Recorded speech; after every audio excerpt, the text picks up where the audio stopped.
Welcome to Archery Talk 101 podcast, your guide to better archery skills. We'll bring you the latest tips, tricks, and expert advice, but that's not all. We'll also have interviews with top archers and industry professionals and reviews of the latest gear and equipment and much more. Today, we're going to talk about shooting recurves and why you might want to stay with it or might you want to switch to a compound bow. Hi, my name is Rory Canterbury. I'm your host today on Archery Talk 101. And with us today, we have John. Welcome to the show, John. Thank you. Good to be here. So tell us a little about something about yourself. I'm basically a pretty simple guy. Just started hunting probably about 15 years ago, and it was all archery to start with. I started out with a compound and switched to recurve later. Now I'm kind of with nerve issues and as far as health-wise, and as far as my structural, without having any type of pain. So I just kind of shoot a compound between the compound and a crossbow now. And two, I picked up a muzzle loader from last year, killed a couple of deer with that. Just gives me something to give my nerves in my back a rest from pulling. And I don't do a whole lot of practice during hunting season. So as far as shooting wise, I just test my equipment, make sure it's up where it needs to be and it's hitting where I'm actually putting my pin or aiming. If I was shooting a recurve, I definitely look it over, test my arrows, make sure my broadheads were flying straight, sharp, stuff like that. So why did you get started in archery? I got started in archery. It's something I always kind of wanted to do. I just kind of started late, kind of grew up in a basically poor family. I was always involved in outdoors as far as fishing, stuff like that. I did a lot of fishing when I was coming up. So one of the boys here, the youngest boy, which he's 22 now, 22 years old, and he got started in a middle school with hunter safety and competitions they had archery, skeet shooting, all in the same day. And I went with him there and helped him get ready, got him his first bow and all that. And he had a bow here. It was an old Darton, had the little smaller cams. That thing was a beast of a bow. Being at 60 pounds, it maxed out at 63. And I started shooting fingers with him out here in the yard. And after a little while, I got a release on it. And my first deer, me and him was hunting, that came by. I couldn't even get the 60-pound bow back. I couldn't even figure it out. I got so excited. That thing felt like it was like 200 pounds. Couldn't even hardly pull it. And I ended up missing the deer. Finally got the bow back and ended up missing the deer. That's how I got started with one of the boys here. Yeah, that's always interesting how everybody gets started. Everybody has a different story. And that's why I like to ask it, because everybody's got a different story. And it's like, they're all interesting, how you got started in archery. And, so you've been shooting, recurve for a while. How was that going? What was your typical practice? My typical practice after a little bit, it was kind of just random. Some of the practice techniques I was doing, I know if I shoot too much, I pick up bad habits fairly quick. And you talking about that's hard to shake, and it takes me months to clear that out. But right here toward the end of it, I guess last year I worked on just nothing but blank bell, just went back down to fundamentals and basics of form, because not everybody's got the same build or same flexibility. You have to work around certain things, which my eyesight's not the greatest, so I have to work around that. And I started doing blank bell and started improving my form, and then I started shooting better, and didn't have to shoot every day. I'd probably shoot an arrow or two every day, but as far as my main practice, I would start at 3 yards, shoot 2 or 3 arrows in a spot. If I hit them all in there, and I'll take a step back and work my way back and keep the distances in my mind that I hunted in pretty fresh in my mind. So usually about 25 and in is about what I do as far as hunting distance, and 25 is worst case scenario.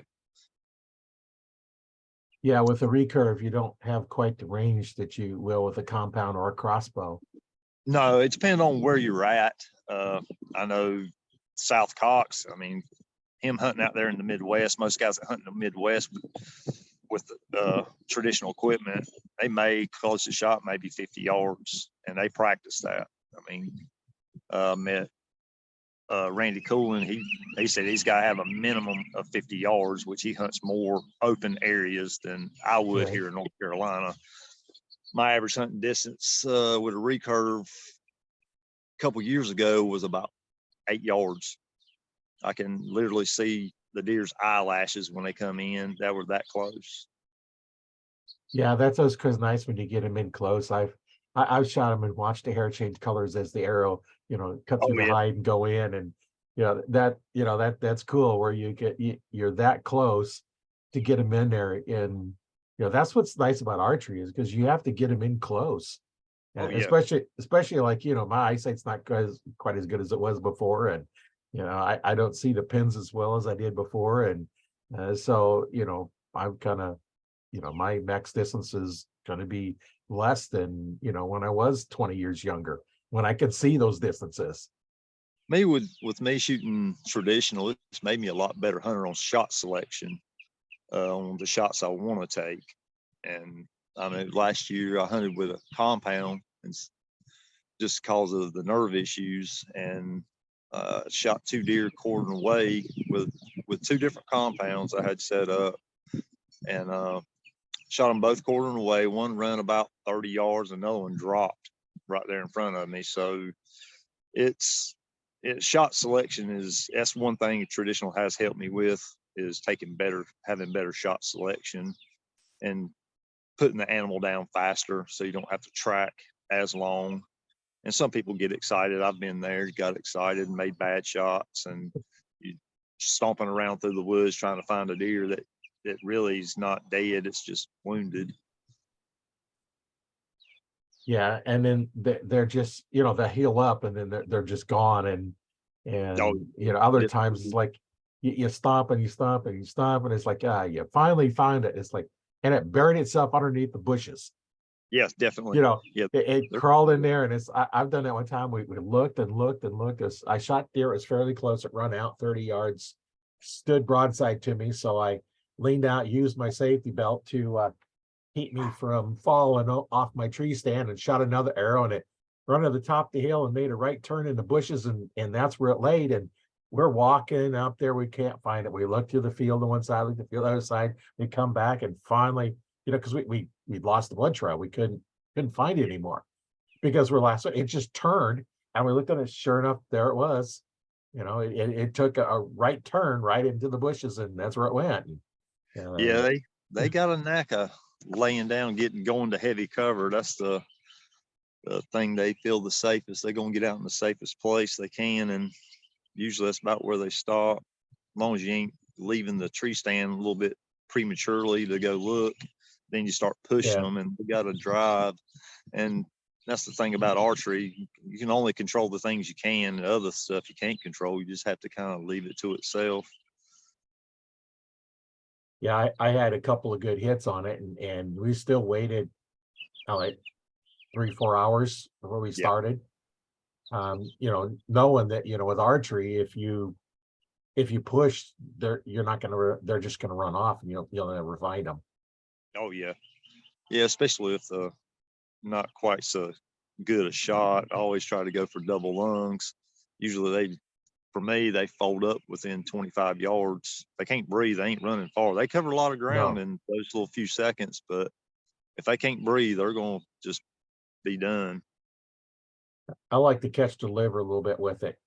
Yeah. And on the quarter and away shots, Yeah. like last year, I looked at the one I shot that dropped. It actually caught the diaphragm, liver, both lungs, and it went all the way to the front, come out at the bottom on the opposite shoulder. So it was a good shot. It dropped right there and clipped the spine on the way in with that type of shot. I wasn't but 12 foot, 13 foot high. Oh yeah. Yeah, you ain't got to be all that high. I used to hunt at about 23, 25 feet. You got to be that high if you got good cover.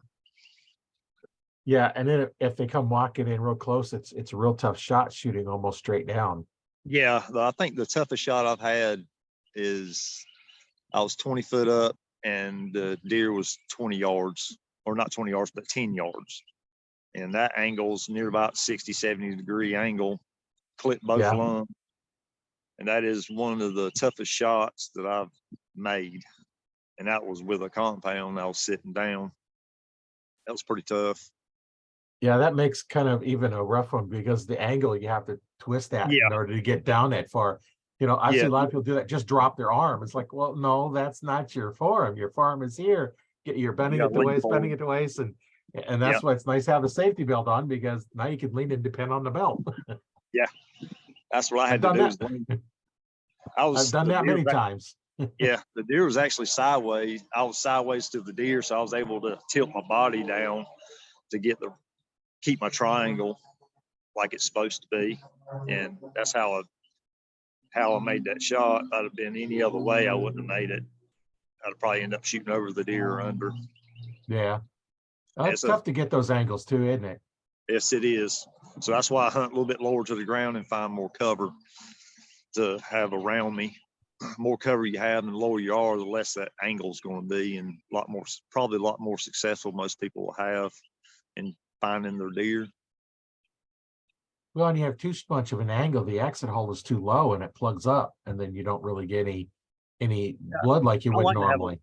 On my exit, I like to have a lower exit, just because of the blood.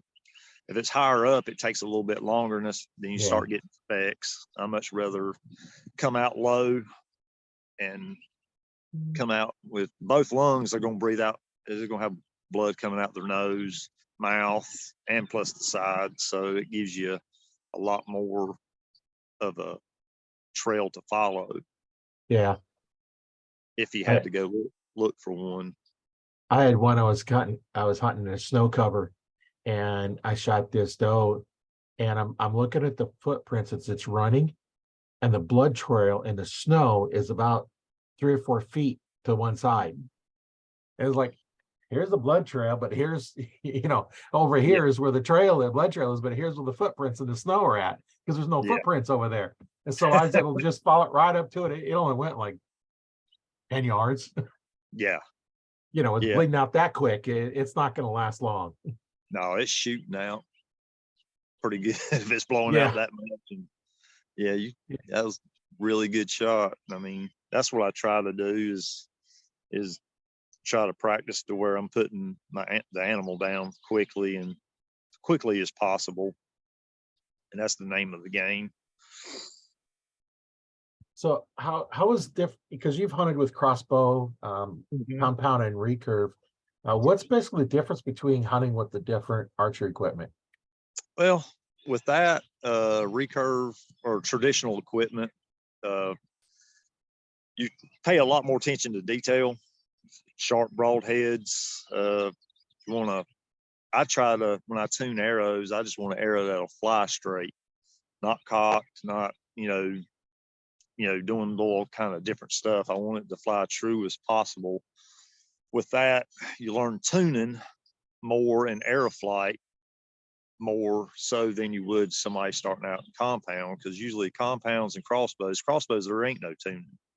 You're just trying to get a broadhead just to fly as good as you can. And most of them are going with mechanicals, and which is fine. They do the job too, but you hear about a lot of failures. You have failures on fixed blades, depending on how thick the thickness of the blades that you're using. But with recurve, you're paying a lot more attention to detail, and you're trying to get better arrow flight and quicker recoveries. So, and you're going to shoot typically a heavier arrow. Typically, I've seen guys shoot 460 grains on a 60-something pound bow, trying to figure out how come their bow ain't blowing up, and that's each to his own, and that works for them. So my last deer I killed with a recurve, and I shot it with a 506 grain arrow, shot it lengthways, and it went slam through it. And that's with 46 pounds. It doesn't take a great deal of weight. And that's one thing you'll learn is it doesn't take a great deal of weight. It's all about the weight of your arrow and how sharp your broadhead is and how tough if it can take the impact. And with a compound, there is some tuning. There's a lot more moving parts. So Right. it's definitely from learning traditional, then you start paying attention to a lot more detail. Say if you bump the tree walking in and your sight ends up going off, you've shot at something, you totally missed it. Now you got to figure out which part that got moved, whether it's your sight or your rest. That's why I always check before I go. And the crossbows, just there ain't no jump. That deer ain't jumping no string. It ain't much animal's gonna be jumping it. I've got 2 of them here. One's running 400 foot a second straight out. So that deer, at least a little movement it makes, it's not even gonna have enough time at 20 yards or 30 yards to even move. It's just gonna hit them so hard and knock them, pretty much kill them, a little bit. But if a man wants to really be a better hunter, archery is the way to do it. And actually hunting with traditional equipment will help you be a better hunter. Get more up close and personal, pay attention to details. And that's one thing, the difference between the 3. It all takes some skill on the shooting end of it, but being able to really tune your own stuff and sharpen your own broadheads and getting a fixed blade to fly is a feat within itself. Yeah, especially, the fixed blades, the faster the bow, the harder it is to get tuned to fly consistently. Yes, and that's why a lot of them, the faster bows going with mechanicals, because they don't affect the flight as much. Yeah. But then when you get into crossbows, you got to have one rated for a crossbow, because a regular one for a compound is going to open them up, and then you lost the advantage of having them. So I've actually got one that is rated for a compound. I've shot it on a crossbow and it's never opened up on me. Oh yeah. I have a 400 foot per second. I'm using a dead ringer. Oh yeah. And they stay pretty closed. It's got a thicker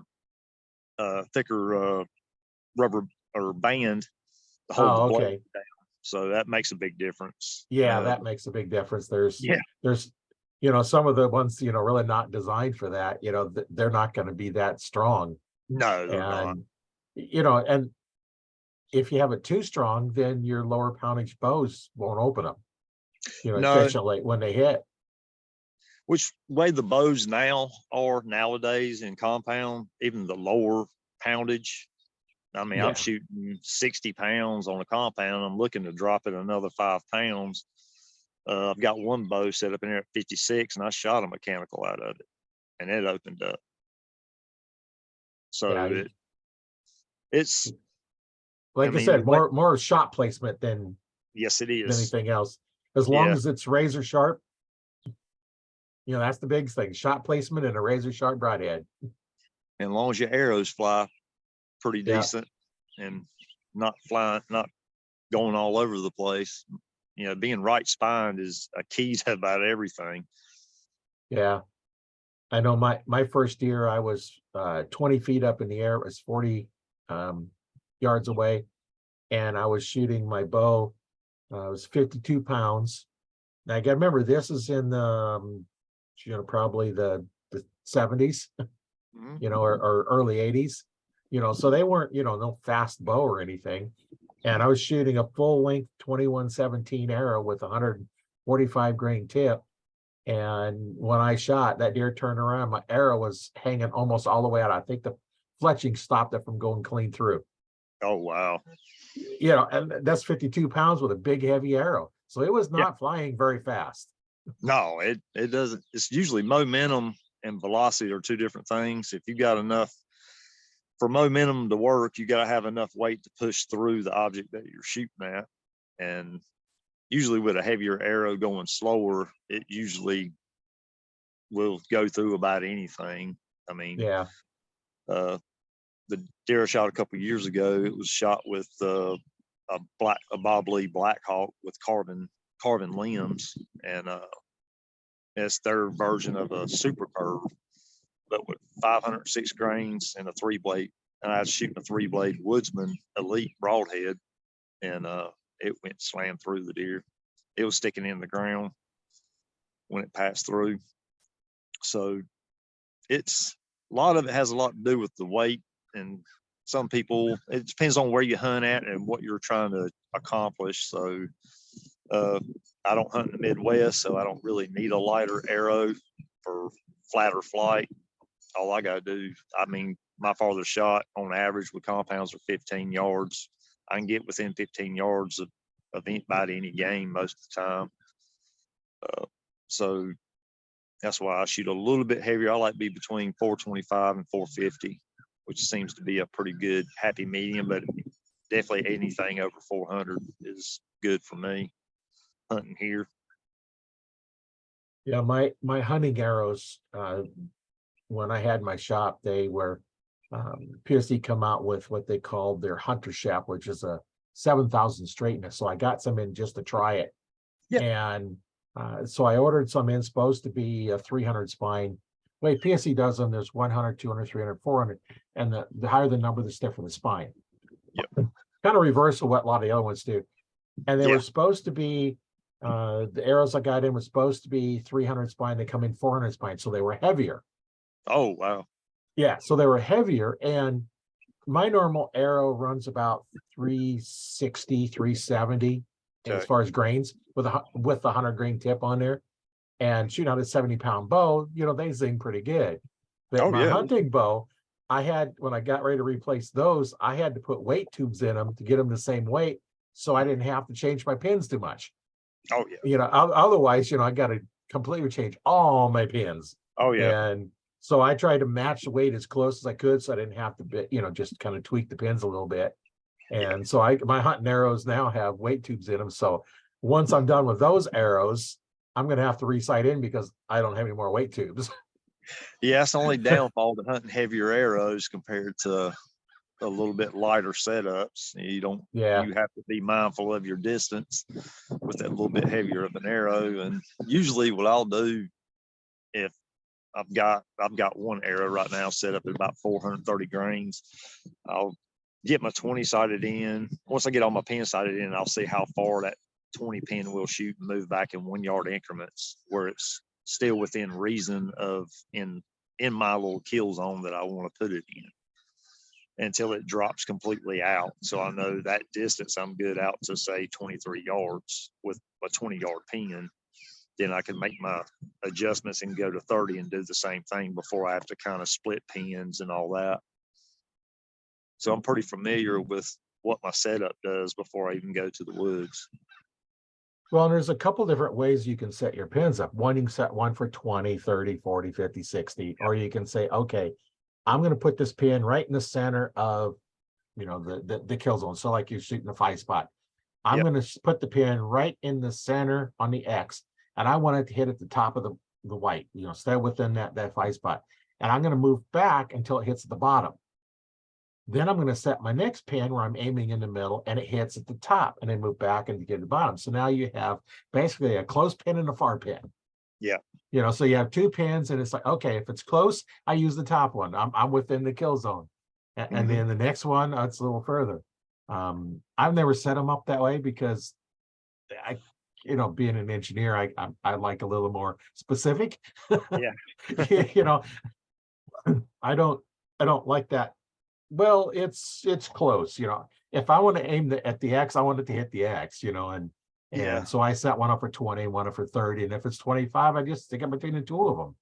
And you know, I've learned with my bow that I can take, okay, I can look at the deer, you know, like on the picture, I can put one pin here and then see where the other pins, you know, down at the belly. I can kind of use that. If, you know, the 20 and the 40-yard pin are all on the deer, I know, you know, it's a closed pin, you know.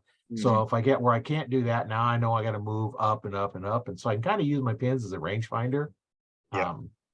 I don't do that very often because, you know, I got used to judging yardage, and I just judge yardage. Okay, this is a 30-yard shot, or this is a 35-yard shot. And I just go, you know, pick the spot that I want and shoot it. And then a couple of years ago, I actually got a rangefinder. And last year I didn't use it for archery.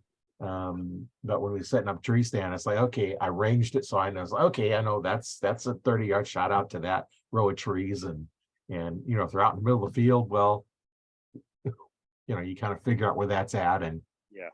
I know therefore when I first started out, because I wasn't as good at judging yardage, I actually had a 30-foot rope with me.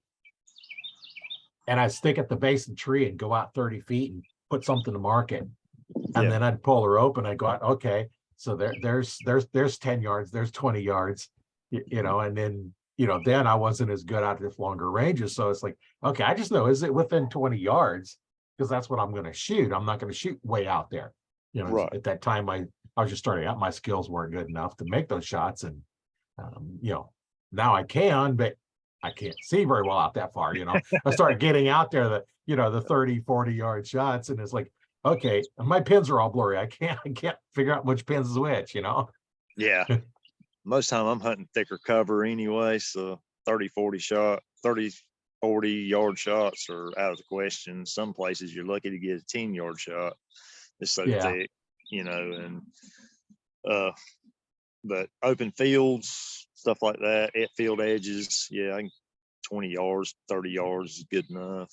I kind Yeah. of did the same like with how I did my pins with my recurve, holding at a certain point and keep it inside of my little kill zone that I wanted to keep it in, which for me, I try to stay within right inside of 3 inches, have a 3-inch group. If I have a 3-inch group from up close out to 25 yards, it's good enough. That's enough for your margin of error to be a lot less, Right. about an inch and a half margin of error from center either way. And that's pretty much how I look at it. I try to reduce my margin of error with anything I use by, you know, just shrinking it down, because all you really need for a deer is cantaloupe size. And you start with a Right. cantaloupe, that's, you know, 4 or 5 inches, then you're going to end up having a lot more margin of error. So I try to small as I can see and try to get the margin of error down as low as I can get in that case. Yeah.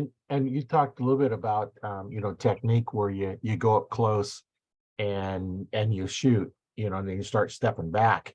Well, you know, that's a good practice technique where you go up and, you know, say if you're shooting a 5-spot or single spot, whatever, you know, one of the blue and white targets, Yeah. and you shoot, and it's like, okay, let's start off with how close do I need to get so I can always hit the white, you know, and then you move back. It's like, okay, I'm back to 20 yards, I'm still hitting, I'm at the 30, I missed, now I go back up to your 10 yards and keep going. That helps your mind in figuring out, you know, that you can hit it. You know, it's training you to think that you can hit it. And then once you get back, you know, say, okay, I want to get good out to 40 yards. Now you keep it in the white. Now you move up and it's like, okay, now I'm going to start with the X ring. I'm going to shoot the X ring until I move back. I miss it. Now then I go back and keep going back. And next thing you Yeah. know, you're at 40 yards and you're hitting that 1.5-inch circle. Yeah. And By doing that, is, believe it or not, your mind is a good rangefinder. It'll right. remember everything, especially with a recurve or any type of vertical bow.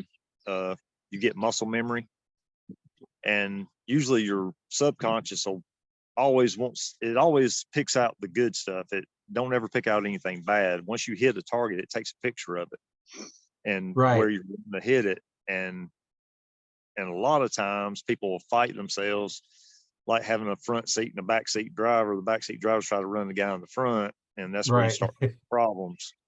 And basically all that practice you did, you're fighting against yourself. And that's how I've missed shots on game or even missed targets that way, instead of just letting the subconscious take over from all that practice, and just shoot and relax, try to be as relaxed as possible. And to be able to be relaxed in a hunt situation, you just got to be in that situation a lot Yeah. for you to get used to it. And I still get kind of excited even with phones coming in. I enjoy watching the phones come in and watching them, and watching other younger deer come in and just kind of watch and see how they act, how much they really pay attention. So it kind of learn things, whether you shoot something or not, you learn on how to hunt them the best way, because they do pay attention. Because here in North Carolina, everybody hunts out of a tree stand. If you make any least little wrong movement, they will look up at you. I've had to move a tree stand and had a deer come in and look at the tree I was in. And it's amazing how they remember that stuff, and they will constantly look up, and if they see any type of weird movement or something out of the ordinary.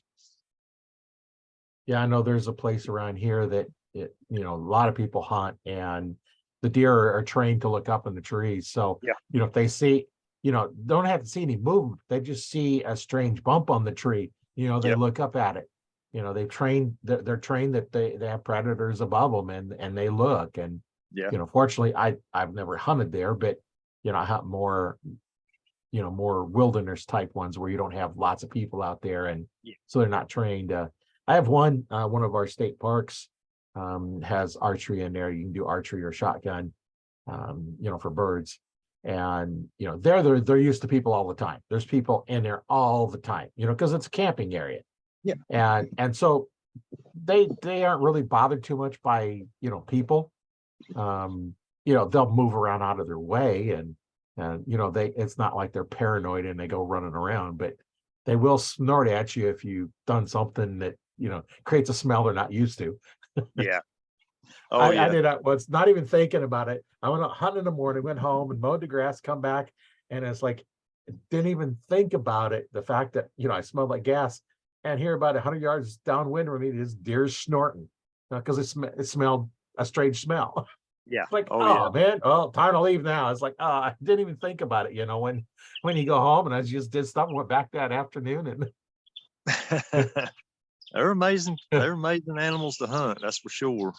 With their nose and how they pay attention to a lot of details. There can be a tough animal to hunt. You don't learn their habits, for sure.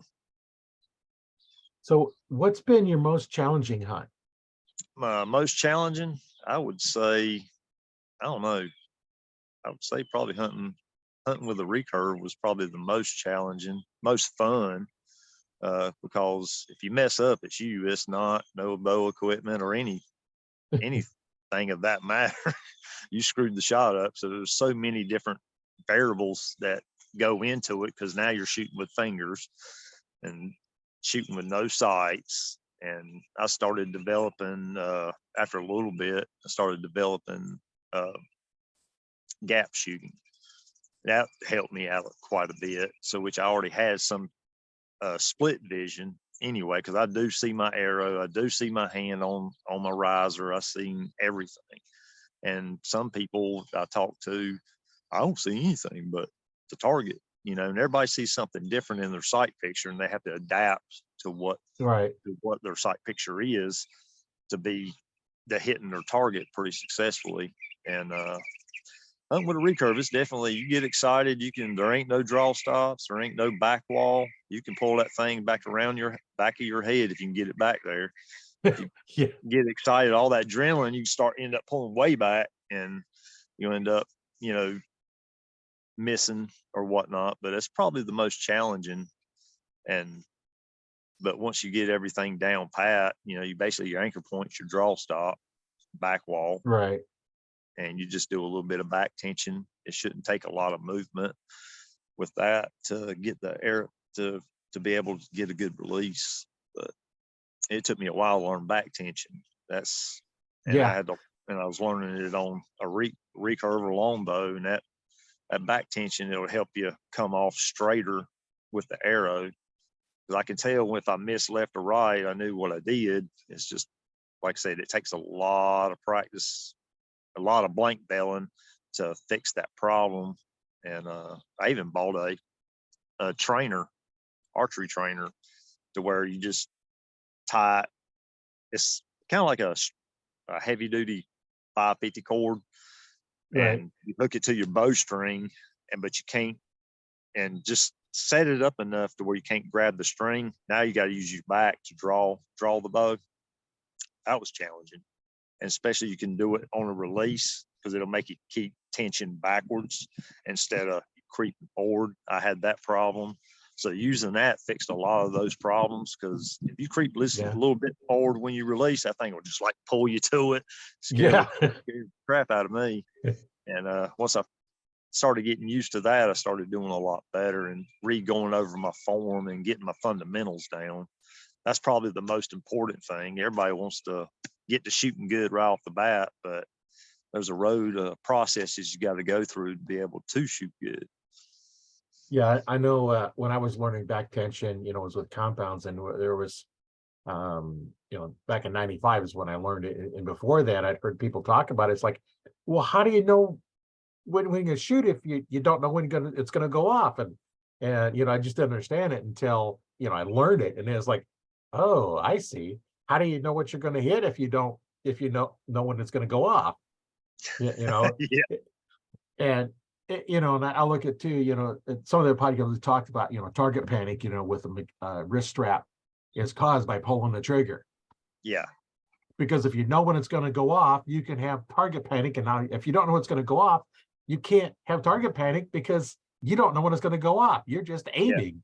Yeah. And, I've done that many times, a new shooter, and it's like, okay, your whole job is to draw the bow back, store energy, and aim, because I'm pulling the trigger when I want to pull it. And most, majority of the time, 9 times out of 10, they hit the spot they're aiming at. They're like, that, you did it now, you can do it again. Yeah, they don't have time to brace for that initial shock with back tension. You don't know when it's going to go. You're just trying to concentrate on what you're trying to hit, and it just miraculously goes off. Like with shooting traditional equipment, I just get enough around the string to make a hook. I don't try to squeeze it any more than I have to. It's just my hand's pretty relaxed. I get it in my first digits and just start pulling. That it ain't coming out. I just get all the way back to my anchor and start. Once I get everything settled, and it just happens. I just don't try to anticipate it. I just try to concentrate on where I want to hit. And usually it goes off within 2 seconds. And that's about what you want, because you can't. What I heard from Rod Jenkins was a trained mind can only concentrate for 2 seconds. That's a trained mind. So now you're trying to put somebody that's not used to that, and they may be shooting within a second. And it took me a while to be able to shoot and hold it 2 seconds. And instead of just letting it off, as soon as I got to anchor and I felt settled, and I was about a second and a quarter. Now I can get back and hold it for a little bit. It does make a difference if you can get back and hold. And a lot of times with that, a lot of people are overbowed too. Right. That's another good way to get target panic. I hunted with 70 pounds on the compound for several years. And I watched a video one time of a 12-year-old kid. He dropped a big deer. And I'm thinking in my mind, why am I shooting this much weight? And I know he ain't shooting no more than 50 pounds if he's got that. And he just dropped the deer, a big buck, big deer, right dead about where it stood. So that's what got me thinking about draw weight and be able to get my bow back and get back smoothly without being detected. Right. And that's a big key when you got about 4 or 5 deer in there. And that's 5 sets of eyes in there looking at you. One wrong movement, one of them will blow you out and you're done. Right. And that's one of the things, like, when setting up, the draw weight, if you can't drop back slowly straight to your anchor point, it's too much weight. If you have to do one of those, you lean way back and then pull into it. And it's like, if you got to do that to draw, then you're going to bust you every time. Oh yeah. You're shooting too much weight. Especially here. It don't take but one wrong movement and they'll just all be looking at you. Yeah. And I've seen some of the professional videos, hunting, and they're struggling. They're pulling across their chest, which is your weak muscles, not your back muscles. They're pulling across your chest and then raise up. Well, that's not your strength, is across your chest, because now you're using your arms. Bring up, use them back muscles. Yeah. And then I've seen it with the finger above the trigger. You know, these are on the videos, hunting videos, and then they just slam on the trigger. It's like, ah, dude, Yeah. you need to pay me to teach you to do it the right way. You know? Well, a lot of them is weight is key, speed is key, but I started watching Olympic archery. The Oh yeah. guys shooting recurve shooting, 70 meters. And those guys, the Korean national team, one of their coaches made a statement is like on the arrows, they were using 125 grain tips. And he said a slow 10 is better than a fast 8. And Yeah. and that stuck with me, with that little bit, a slower, lighter poundage bow. And a lot of them people were shooting 46, 43 pounds and shooting 70 meters and hitting the center X ring pretty 50% of the time at 70 yards, 77 yards.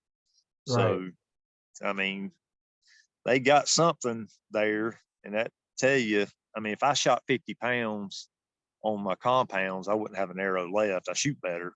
It's just that mindset. Well, I got to have a little bit more weight, a little bit more speed. It's really not all about that. And in a lot of cases, if I want to do that, I'll just stay with my muzzle loaders. And I got one muzzle loader that'll shoot 2,500 foot a second right out of the gate right now. And archery's supposed to be challenging and fun, and that's the way I look at it. I try to get as close as I can because I'm really lazy and I don't want to have to walk as far to track my stuff. I just try to put it down quickly as possible. Yeah. As we get older, I don't want to track them either. You know, it's like if they can And drop within sight, that's it. That's perfect. that's perfect for me. And especially I have to walk and I got to come back the same distance plus go back to my car with the deer. Yeah. So I'd much rather be a little bit closer, and being closer, it'll actually help your success rate as far as getting harvest. Your harvest rate will go up. It'll be a higher percentage of harvest instead of trying to shoot a farther shot. Yeah. When you kill the deer, you want to make sure you bring it back so you can eat it. Yes, You know, definitely. other animals will eat it. It's just, that's kind of a waste because that's why we went out to kill the deer, is so that we can have food to feed our family. We Yeah, want to that's feed what the I'm out wild there for. critters. We want to feed our family, Yeah, not the animal's family. that's what I'm out there for, is to eat. So the deer I shoot, I choose them because I want to eat, and I like the meat. I've eat deer meat coming up with friends that hunted and all that. So I've ate deer meat every which way you can think of, and I've got certain things that I like. So especially the deer sausage, that is some good stuff. I really enjoy that. And I got a guy that makes some, and he makes it, has maple syrup in it, so it's kind of sweet. Yeah. So it's really good. So that's my whole enjoyment while I'm out there. And I usually help some other people out with some deer meat too. I've gave a lot of, I killed 4 deer last year, and a lot of it I've gave to people. Yeah, that's what's nice when you can, you have plenty to feed your family, and then, you can help somebody else out and give them some, probably some of the best meat you can get. Oh You yeah, know, definitely. You've got your deer, of course, moose is a lot better meat. I've never had Yeah. moose, but Oh yeah. I went to Canada and got a moose. I went up to Ontario, with a friend of mine, and it was rifle season. And yeah, I got the moose, and oh man, it was so good. that's a lot of meat off one Yeah, moose. yeah, it was a lot of meat. There was, a good 500 pounds of meat, with the bones and meat. Yeah. That's a lot by the time you field dress it out. And Oh yeah, that's usually a I'm lot of meat. that just the head and hide was about 130 pounds. Whew. Yeah. Wow. That's nothing else, that's just the head and hide. Yeah, that's usually what, one tag Yeah, one compared tag. to deer. I get 6 deer tags here, so we get quite $2 and 4 does. Yeah, here we get that you can shoot a buck. You have two tags, whether it be two archery, two muzzleloader, two rifle, or any combination. If you can shoot a buck, then you get two tags. But then there's also other tags that allow for season choice. Get one of those, and those are separate from the other ones. Like if you Oh, get a yeah. season choice tag, you can shoot archery during archery season, rifle during rifle season, and muzzleloader during muzzleloader season. So it doesn't matter what season it is, you have to use the appropriate weapon. Correct. So you can't use a muzzleloader until muzzleloader season. Here in Nebraska, that's the month of December. Okay. But archery goes from September through the end of the year. And then rifles like 9 days in November and another 9 days in January. So you could shoot the bow all year round, the whole season. Yeah. Even during rifle season, except you have to wear the orange like the rifling because you're out with rifles. Yeah. But you can shoot even during muzzleloaders. The weird part is in Nebraska, and muzzleloader, you have to have the orange. Archers don't need the orange in the month of December. When muzzleloaders are out there. That's kind of a little bit different, but muzzleloaders aren't shooting those 300-400 yard shots, that most archers aren't going to be able to take and don't want to take and won't take. There are a few archers out there that have the skill to shoot them 100-yard shots and make good shots on them. But they practice the 100, 150 yards all the time. Oh, yeah. 100 yards away, I can't see that far. Yeah. I can't see good enough to see a deer. I used to practice at 80 to 100 just to make my closer hunting shots easier. Oh, yeah. And I would just sit out there and just drill them, try to drill as tight as group as I could. I found the further I was out, I did some testing on heavier versus a lighter arrow setup. A heavier arrow will travel further and it will hold energy a lot more out to further distances. And I was shooting a 470 grain Easton Axis. Then I had another one that was a lot less, about a gold tip. That was about 402, 403. And when I got out to 80 yards, it wasn't even hardly moving the 3D target. And I was still knocking antlers off my 3D target with a 470 grain arrow at 80 yards. Yeah. It was hitting it pretty hard. So that's stuff like that, little things. Most people, well, you can't tell the difference at 20 and 30 yards. No, you can't. It's just speed. But it's still a heavier arrow is going to hold from 0 on out to 80 to 100 yards. It holds a little more kinetic energy. And and I like that, to explain the difference between a light arrow and a heavy arrow. You have a brick wall. You have a Volkswagen at 70 mile an hour, hits the brick wall. What's it do? Volkswagen explodes. You get a semi, drive the same speed at the same wall. What happens? The wall disappears. Yeah. Now, truck still gets damaged, but it goes through the wall. Especially loaded down. Oh, yeah. You got a load behind it. That's a big difference. Yeah, you don't stop them. It's hard to stop a heavier arrow. That's why a lot of people like to use them. But I've got, when I had my store, I had the PSC arrows is what I shoot. So I was a PSC dealer, so I have lots of them. And when I closed the store, I just kept all my Comp Pros, which is the 1000 straightness carbon arrows. Yeah. And in the 300 spine, which I use for my 70-pound bow, they figure out with a 100 grain tip, right about the 370 grain, and shoot out a 70-pound bow is. I found for me, when I was shooting a 60-pound bow, I come back, I lock into my form better at 70 because it's that little extra force forced me to lock into my form a little bit better than a little bit lighter weight. So for me, shooting to 70 pounds, I would lock into my form more consistently, because I had to pull harder on it. Yeah. I know a lighter bow, even in shooting traditional, most guys, the older guys, would shoot heavier. We'll use Howard Hill. I think his average bow was about 90 pounds. And he was a great shot. Fred Bear shot 60, 65 pounds. He wanted that quick release. So with a heavier bow, tension on your fingers, it's easy to get rid of it. But with a lighter poundage bow, you do have to have, it's a whole different animal when you're going from heavy to a lighter bow. You have to actually learn how to shoot a lighter bow to be able to be good with it than with a heavier. And everybody's different when it comes to that. I couldn't even I can pull 52 pounds back.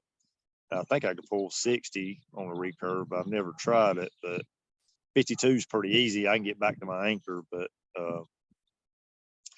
it's draw weight's a choice, but I choose a little on the light. I'd rather be a little bit on the lighter side.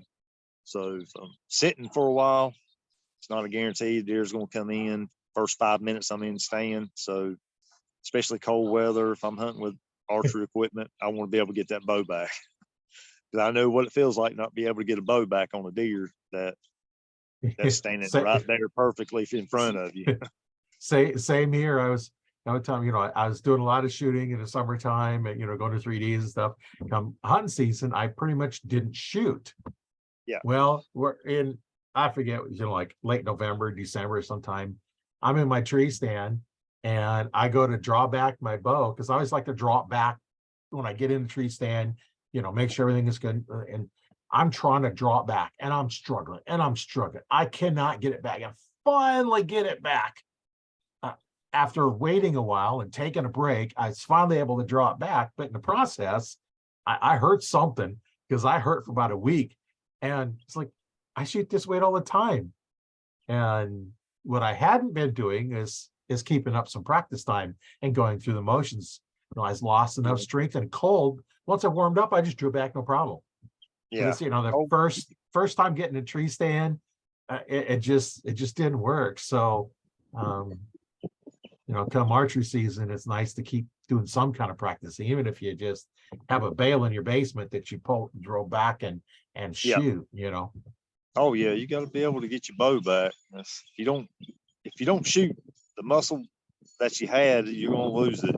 You got to redevelop it, and that's why I much rather shoot a little bit lighter bow with a little bit heavier of an arrow, and that way I can get it back. It's not a struggle. I mean, I can get back without being detected, no matter if the deer's looking dead at me, because being able to draw in one fluid motion is a lot better. Like the video I seen with Ted Nugent talks about that. I mean, he's a big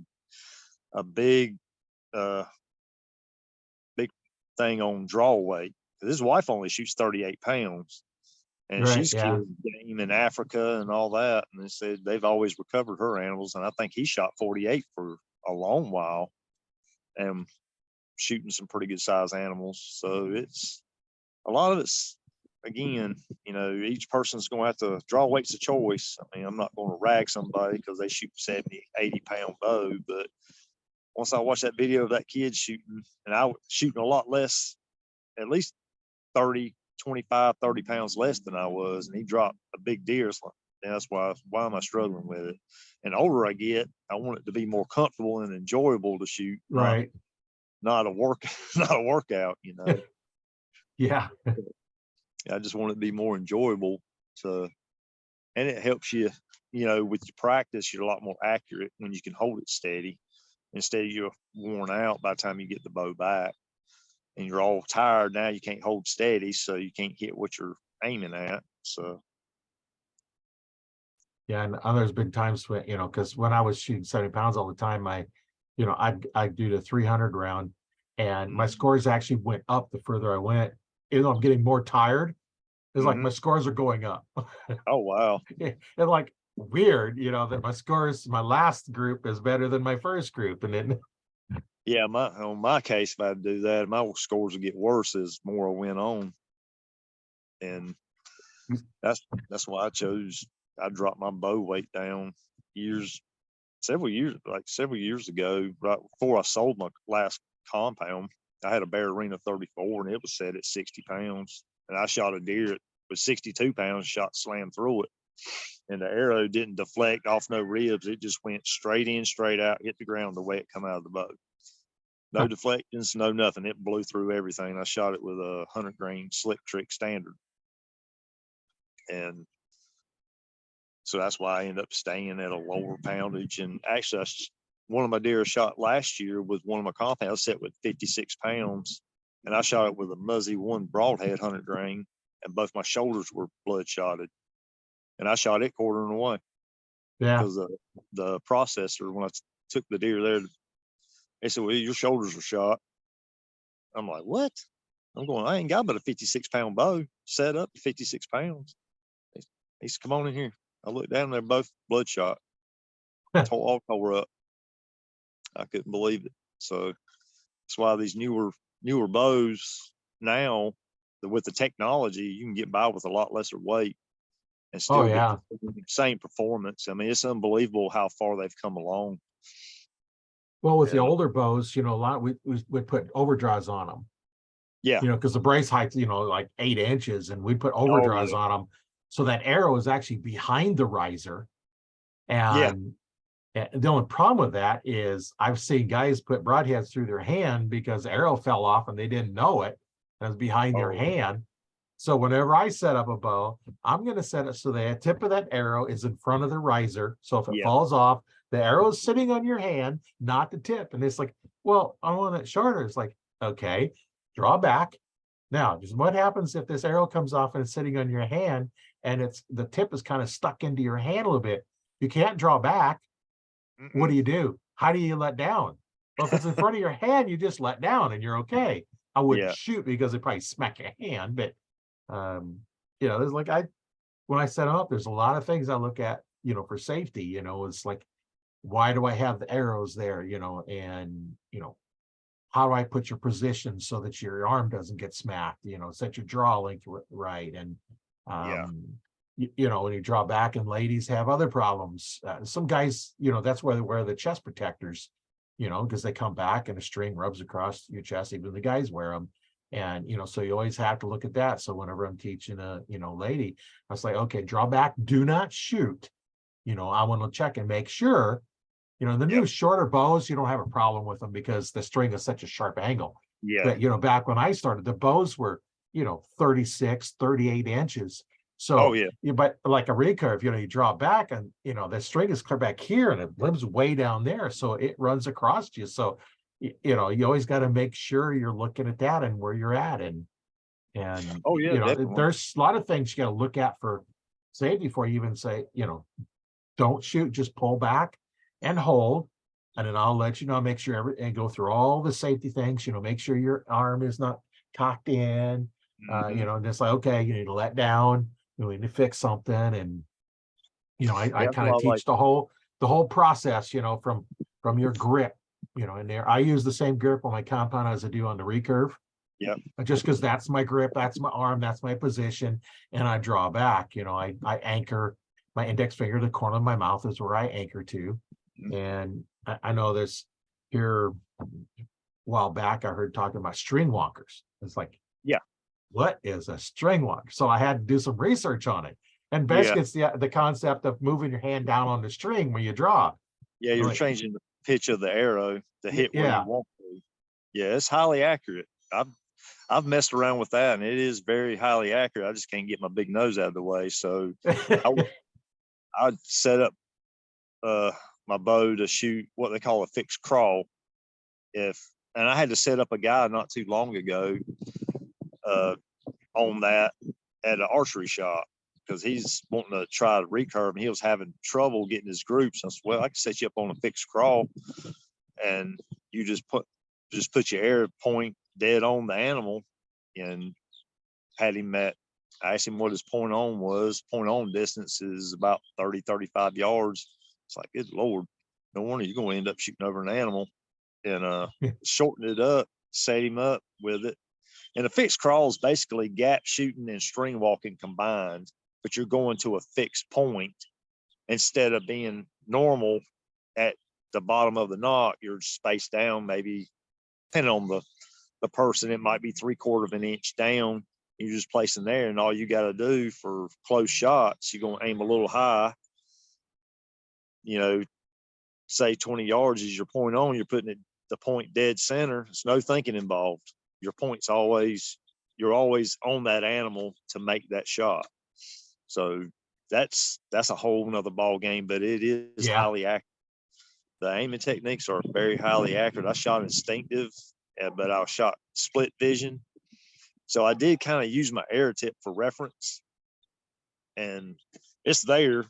you know, and some guys would, especially hardcore instinctive archers, they say, well, if you're going to use your tip, you might as well just shoot a rifle or go to a compound. So, well, it's there. You know, you've got the same thing.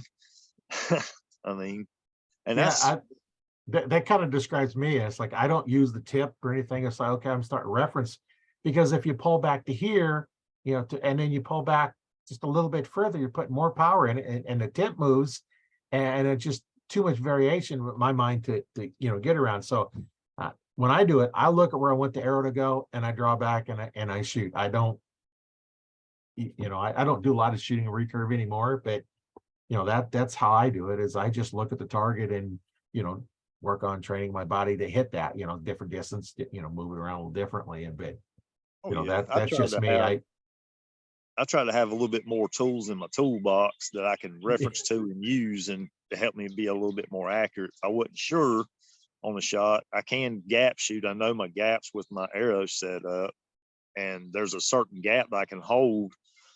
I can put my arrow tip, say when I got 3D targets, I'll reference on that was the deer target, and I try to get a smaller deer target, so that way it's about, you know, realistic size of a deer that most people are going to see, and I would put my point on where I want it to go and see where it impacts, and then I make adjustments from there, and that's helped tremendously. Now, if I got close shots, pretty much instinctive, but I'm getting a little bit further back, and I'm not real sure, because I get too excited, you forget a lot of stuff, so I'll just use it as a reference, get lined up and shoot.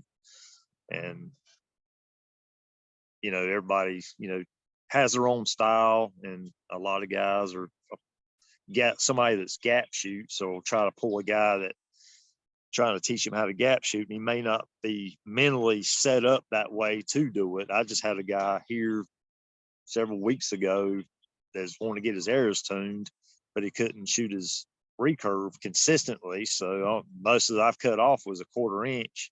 So I started grabbing extra arrows I had, and then helping him and trying different tip weight, because he had some Easton full metal jackets, and those things, I know I've wasted a whole dozen arrows tuning because I mistuned on my own. I definitely didn't want to do what he is, especially I couldn't get a good reading on what he was trying to do. So I just worked on his form and gave him some advice, and I checked on him just like the other day and said he was doing a lot better. So, I mean, I can give everybody all the information they can get to get started, but they got to put it to practice to be able to get to where they need to get to as far as body wise, and they know their body better than I do. So it takes a lot of practice. And I've got a YouTube channel, which it's basically, I had problems when I started in trying to get to shooting well. I said, well, I just figured I'd help some people get over that learning curve, and it might help them out. And, you know, it's just basically a starter. And I had one video, if you said, if you do this, you'll shoot accurately. And I had more views off that. They're trying to find one video that's going to fix the problems instead of going out there and practicing. So yeah, if your form's not right, it doesn't matter how the arrows are tuned, because your form's, if you don't have a consistent form, it doesn't matter what your arrows are doing. Yeah, you get all types of people. Some people, like, and I heard one primitive archer say, it calls it form archery, but he's the same person's got form too. He's doing the same thing every time to get the results he wants. He's got, you know, quite a bit of big game kills, but everybody's got some type of form. We just call it bad or good, but not everybody has the same flexibility, you know, and all that. So I try to help if I was going and when I teach, I've been an archery instructor since '95, but when I teach, this is the way I do it. This is what works best for me. I'm going to teach you that and then modify it, because your body's not like mine. Right. You know, when you're shooting your compound, because you probably know you could teach more about recurves than I can, because I don't do a lot of shooting of them. Yeah. I can teach the basic stuff when you start doing the string walking or the gap shooting, or I don't do that. So I have a little more trouble doing that. I just say, well, if you want to learn string walking, Jake Kaminsky, he Olympic archer, he follow his videos. I look at his, that's like string walking is like, so I watched his videos to see what is this, because some people ask, and it's like, I need to know, because I will teach you, traditional bows, but I'm going to teach you the way I shoot them. And you want to learn other stuff that's like, I don't know. So at least now I know, okay, I know the concept on there. And if I really need to teach it, I'm going to go watching all these videos, and then I'm going to start playing with it and figure it out. Yeah. And it's like, okay, here's do it. But, for compounds, I teach a specific way of doing it. I hold my recurve the same way I do my compound, with the hand going between your thumb and index finger down between the two meaty parts of your hand, right? Yep. Kind of like the lifeline. Yeah. And, I went through, the high wrist where you're pointing your your wrist is straight and all that. And it's like, and because I did martial arts for 20 years, the time I was doing archery and martial arts, and when I learned how to shoot, back tension release, and then I kind of incorporated the two together, because, in martial arts, your power is directed straight to your target, through your target. Correct. And so I teach archery the same way. When that bow goes off, I don't have a locked arm, because you can't control where it goes. No, you cannot. And your shoulder goes up. So drop the shoulder down, little bend in the arm. And by going through, that meaty part, it turns that elbow out, so you don't smack your arm. If you're smacking your arm, drawing's too long, or you're really forcing the wrong grip. So now when I teach it, I want that hand to point straight to your target. When you're done shooting, that hand should be pointing where your arrow went. If it's not, then something's wrong with your form. Yeah. That's the most efficient way to go. You see a lot of them, they'll take, and instead of being straight off the side like this, they're off like this, their hand. So what happens when you go off, your hand goes to the outside. Correct. Yeah. And you can't consistently do that. There's some that do it, but it's a whole lot more work. And I had just like, no, you don't want to point your toes straight to your target. You want to have open stance, and they're like, okay. I have a slightly open stance because of a hunting. Even with a recurve, I had an slightly open stance. Right. That's the best way, especially with bulky clothes. You got to have string clearance. Right. And that's why I shoot a little bit shorter draw length. Yeah. I'm shooting my actual, a little bit shorter. My actual draw length's 28 3/4. I'm shooting a 28 1/2 on draw length. So with a recurve, it's 27 inches. It's a little bit shorter than my actual draw length is on a compound. But shooting fingers, it is going to shrink. Right. At least an inch, 2 inches at that. But I've been clipped with a recurve with my Bear Grizzly, and it's 43 pounds for me. And that thing will rub you raw and hit you in the same spot if you don't make the correct adjustments. It's painful. And it's a bad way to learn, but usually pain gets in your head, and you learn what you learn pretty quick, and you try to avoid all that unnecessary pain. Yeah, every time I see somebody post a picture of their arm, they smack the arm, my comment is drawing's too long. Yeah. Drawing's too long, guaranteed. Or you're really forcing your arm in a wrong grip. You almost have to, instead of new normal, you have to kind of almost turn your hand in where it goes along your knuckles. Yeah. If you do that, you're going to smack it every time. But even if your draw length's right, but most people don't do that. And one of the things I like to, explain is like when I start teaching somebody on how to proper hand grip, I'm going to ask if they had any martial arts training. Because if they say no, then okay, I go on. But if they say yes, think a heel palm strike. Because what do? You strike with this part of your hand, because that is where all the force goes. If you're pushing your bow with that part of the hand, it's connected all the way through your whole shoulder. Yep. And one of the things that we do in martial arts is, if you take your hand, you push on its center, it just goes back. But if you push on the side, your hand wants to turn. or your hand wants to turn. If you push top, it wants to go back. That's the only place you can push on your hand if the hand doesn't want to move. So if that's where you're at, your hand is completely relaxed, it's not going to move. And it's gripping bows too. You put, well, grip that bow. I've seen people that bow is capable of doing a perfect paper tear. Yeah. At that 7 foot mark or whatever it is, perfect paper tear. But they got a depth grip and they have a bad tear. Yeah. And I had one was posted, was like, I've always had a low tear. Can't get it out. No matter what you can't get it out. My comment was, well, have someone else shoot your bow. Like, and if the tear is now low, just like it was before, then there might be something else we can start looking at. But there's so many things you can do. It could be your lower limb is too much weight or too little weight. They might be off. Even though you got them backed out the same amount, one might be weaker than the other. And that's one of the things to do when you tune them is you might have to tweak that. If your bow wants to kick out, maybe your bottom limb is too strong. You need to crank out a quarter of a turn, or an eighth of a turn, and weaken that bottom one and have them shoot like it's supposed to. That's one of the things when I used to do what I call the super tune, as I go through and we look at all that, as well as, you adjust your sights, those shooting compounds with sights. A lot of people don't realize use 3 axes of adjustment. Oh yeah, there is. You have your left and right, and then as you tilt your bow down or up, does it still stay level? So the jig I have allows me to tilt that bow down and adjust that 3rd axis so the level's still level. Because if your bubble's off, you tilt down and you have to tilt your bow, because if you tilt it off kilter a little bit, now your pins are going to get an angle. So as you move up, you're moving off the sides. Now you're shooting to the right or shooting to the left. And that's why adjusting that 3rd axis is important, on compounds.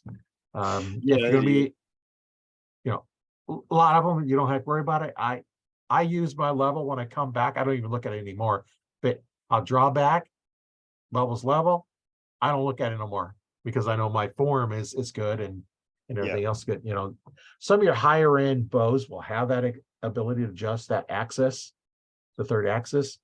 But generally you don't really have to do much. I got a sight that you can adjust the 3rd and 2nd axis. It's a HHA Tetra. Yeah. And that thing is a pain in the butt to get it adjusted, but I've got a jig that adjusts it, and sometimes I just don't even mess with it. I'll just look at the vertical pin. If I'm happy to have it on my bow, just get it. I can see straight up and down fairly well, and I don't even have to worry about a bubble level. I just hold it straight up and down and just shoot, and it goes right where I'm putting my pin or whatnot. But that's the thing about shooting traditional. You don't have all that extra stuff, right? So you have to kind of play with the can of your bow and all that to get to where you want to hit, especially up in elevated, uphill, downhill. It's a whole different ball game. Yeah, it is.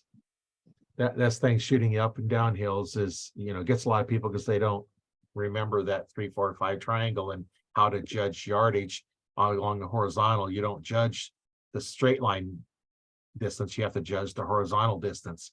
And that's, I've said this many times in the podcast. I look, if I'm way up on high, I look at the trail and I find a tree that's on the trail and come up where it's level to me and I judge that distance. Yeah. I don't care how far it looks like it is. And the animal can look like it's 40 yards away. But if that trail is 20 yards horizontal, you better shoot it for 20 yards, not what it looks like. So you can't use your pins like I talked about earlier to gap them because they're off, because you're 50 yards away or whatever it is, and they're actually only 20 yards away. And that's the advantage with a traditional bow, especially somebody shooting a fixed crawl like that.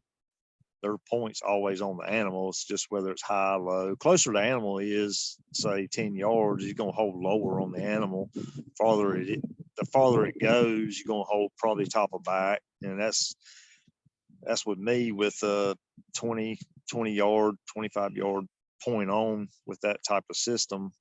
You always can keep, it's fairly simple, close in, lower on the animal. It's your distance at 20, dead on, a little bit further back, a little bit high. It's simple. There's no thinking to it. That's only 3 things you got to think about. Once you figure out where they're at, it's pretty much on there from there. Is it And a close on or a high? yeah, Is it close, medium, or long range? yeah, And we kind of talked about earlier setting your pins. You've got your close pin and your far pin. So your yep, close pin is good from wherever to wherever distance, and your far pin is from here on. So yeah, kind of like you're talking about there. You hold low on the animal if it's close, right on if it's the medium range, what you're set on for, and high if there. So yeah, that makes it simple. Just like, where am I at? I need to hold low, medium, or high. oh yeah, I like it simple. Simpler it is, the easier it is for me. The less thinking Well, I have to do. and the same thing too, with in rifles you can do the same thing. I know my one rifle I have a Browning X Belt in 30-06. Hmm. I'm dead on at 200 yards. I'm about 3 inches low at 300 and about an inch and a half, 2 inches high at 100. So that's kind of the same concept. Anywhere between this range and this range, I just put crosshairs where I want them to go, Oh or yeah, their tip, and shoot. Yeah, I don't care how far it is. If it's more than 300, I'm not going to shoot it anyway. Or yeah, like in the case, if it's more than 30 yards, I'm not going to shoot at it because I know the range and I know how steady I can hold. And um, as we get older, it's a little harder to hold steady, so you're going to bounce around a little bit more, and that kind of reduces your overall range. If you can, when you're younger, you can draw back and you can hold that pin where it stays, basically it floats around in the white on the 5 spot, yeah, the 5-pointer. If it floats around there, you're good. And then next thing you know, you're tighter. Now it's basically floating around your X spot. yep, And then as we get older, it's like, I can't hold that steady anymore. So yeah, I'm it's like, okay, I'm gonna have to satisfied with hold it in the 5 spot, in the 5 ring. So you just have to, learn where you're at, adjust your effective range. yeah, And definitely. that's the thing too, when you have people that's shooting, say like they're at 20 yards, they're keeping it within the kill, maybe a 6-inch, circle, because I haven't taught them how to shoot, or somebody else hasn't taught them how to shoot better. Yeah, And so now that's 20 yards. So now how far are they off if they're shoot 20-yard pin at 25 yards? that'd be pretty good. Yeah. And then what if it's actually 30 and you think it's 20 and actually 30? Now you Yeah, may not even hit it, because yeah, you can't hold a tight enough group. yeah, So, with something like that, your effective range of being able to shoot might be 10 yards or 7 yards because of how big your group is and how off yeah, you're on your yardage. Now, if you can hold them at 20 yards within, the X ring, an inch-and-a-half circle, now then, if you're off by 5 yards, no big deal, because you're still within, your 6-inch kill zone. yep. Yeah, that's So why I try to stay with the 3 inch from 0 out to wherever I'm hunting to. At the worst case scenario, if I can stay within 3 inches, I'm good. That's gonna yeah, kill any big game animal in North America. yeah. Well, and when you go out for the bigger animals, like your moose, the kill zone is about the size of a trash can lid. Oh, I guarantee it. I still want a 3 inch group, no matter Right. what. That's because my margin of error ain't gonna be but an inch and a half. That's still good. Yeah, that's And still good. there's certain places on a whitetail, and if you're not holding, dead on the crease, if you're off that crease a little bit, that 2 inches you'll be liver shot, and you'll be waiting Right. for 4 to 8 hours for the animal to expire. So it does make a difference on your margin of error and practice. And the way I practice is I got a reason for what I'm doing, and why I'm doing it is because I want to shrink my margin of error and get the most effective shot I can. Well, and if you get off enough and you hit that, there's one spot on the shoulder that your broadheads just do not pass through. Yeah, the ridge of the shoulder blade. Yeah, Right. yeah, I hit you just one time, 70 pounds yeah, with my Muzzy broadhead, which Muzzy broadheads will stand up to a concrete block, because yeah, I was tired shooting I had my store, and I actually stuck a Muzzy broadhead into a concrete block. I still have the broadhead, still use it. wow, The shaft and the insert The insert got cracked. The shaft broke back about an inch, inch and a half. But that was at 70 pounds at 20 yards into a concrete block. Mm.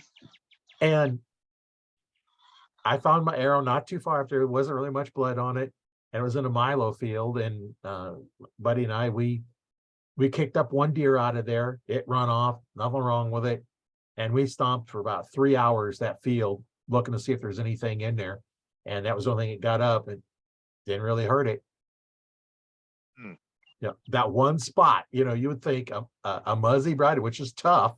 I've shattered bones with them before. Yeah. And it still didn't penetrate that one spot on that shoulder. I had a doe come in one time. I was shooting. I had a bear Montana. It was 52 pounds for me. I was shooting a grizzly single bevel broadhead, 200 grain, and doe come in. She was a good sized doe. She was about 15 yards, and she kind of looked up where I was at, so I just stayed still and got to thinking. And she kind of went about her business on it. So she's good, and she got broadside, and I drew back. And when I released, I had it was about a 500 grain arrow. That deer dropped down and rolled, and my arrow ended up hitting her in the shoulder right along that ridge. Never found my arrow.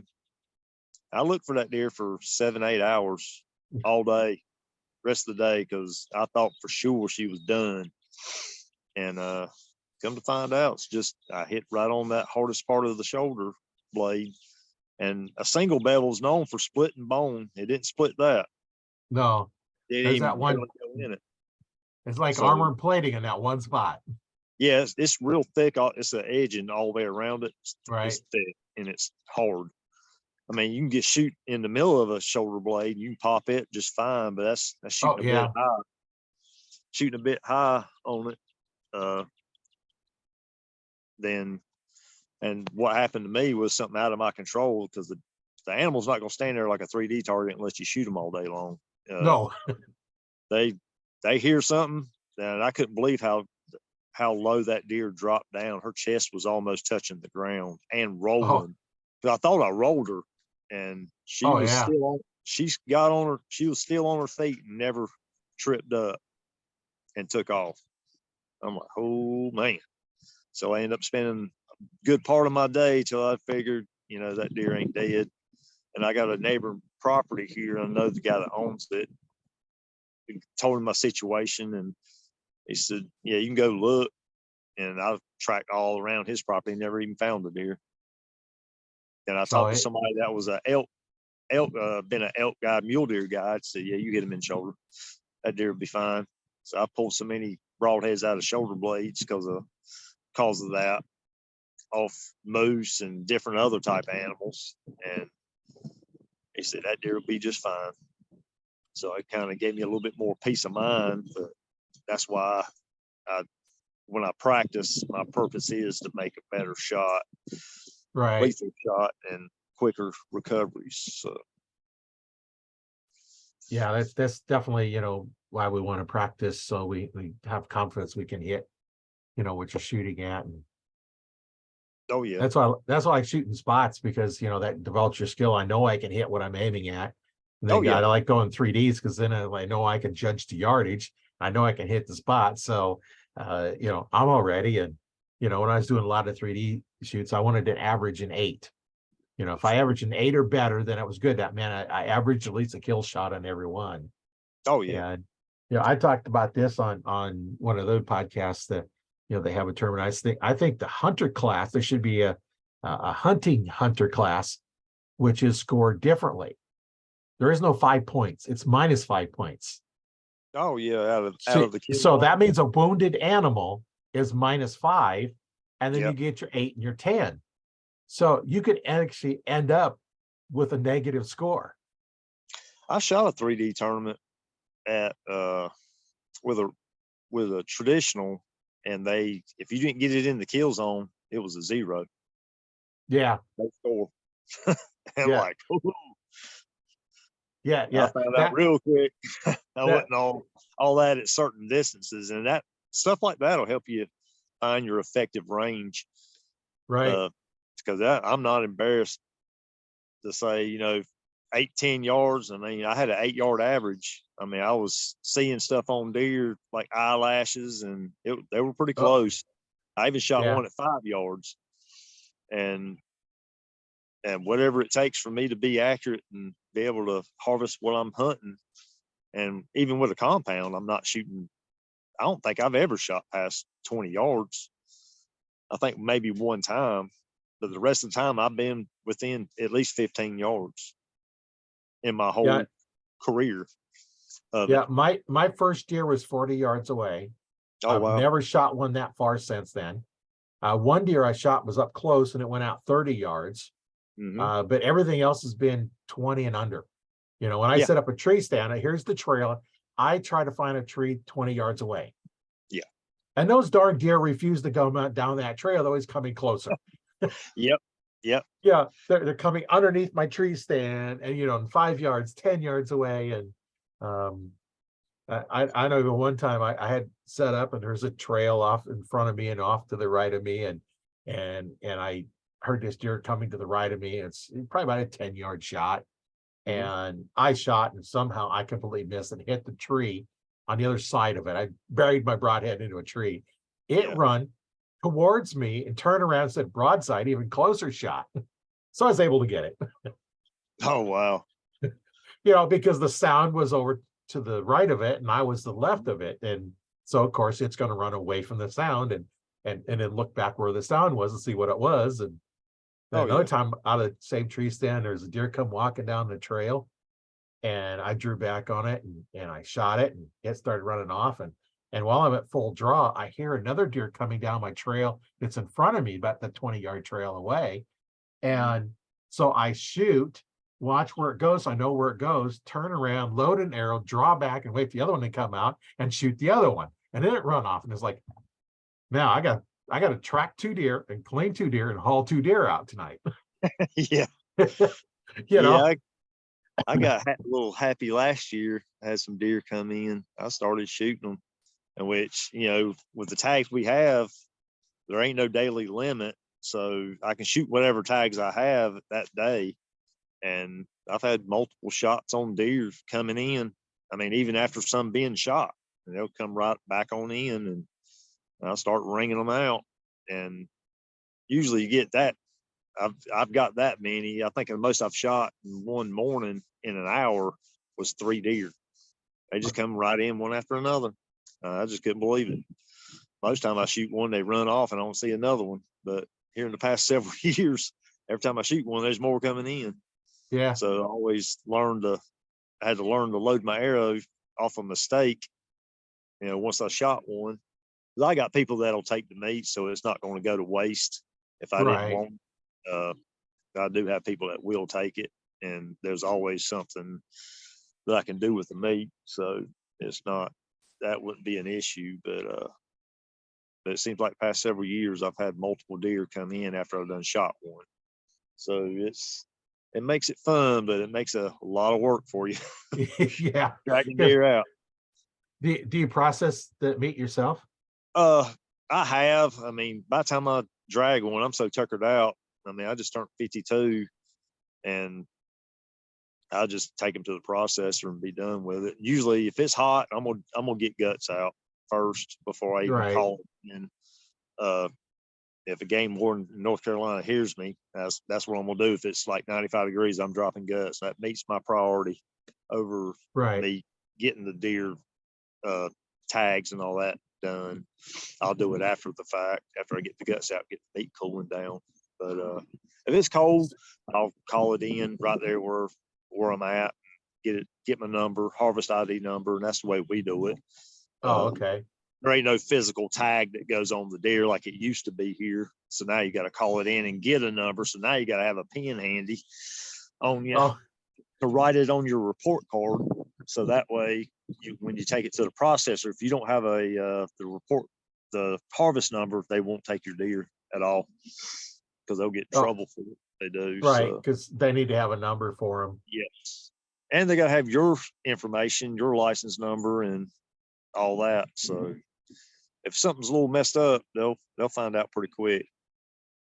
Yeah, or that, or the processor won't take it, and they'll turn you in if you Right. don't be upfront and honest about it, you know. But normally, if it's hot, I'm getting guts out of a deer before I would do anything, because you ain't got a lot less time.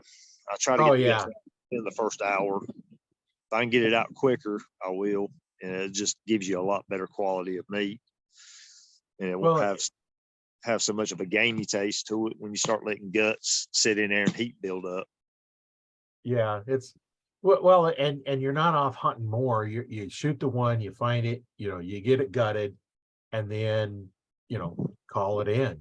I don't see why that would be a problem, but before you start dragging it out, you better have it called in. Oh yeah, yeah. All we got to do is we got to punch something. The date that when we find it, we got to punch the date out on the card, and then Right. before we can even dismember it, it's got to be called in for that harvest ID for meat purposes. Guts, I can get them out, and I ain't going to bat an Yeah. eye about it. So like I Well, said, that meets my first priority. and they want to know, how many are killed, whether it's a doe, a buck, a fawn, Yeah. just so that they can know what's the limit next year. Because if all of a sudden nobody's calling them in, now they're going to think there's a way bigger herd than what there is, and they're going to up the Oh, limits.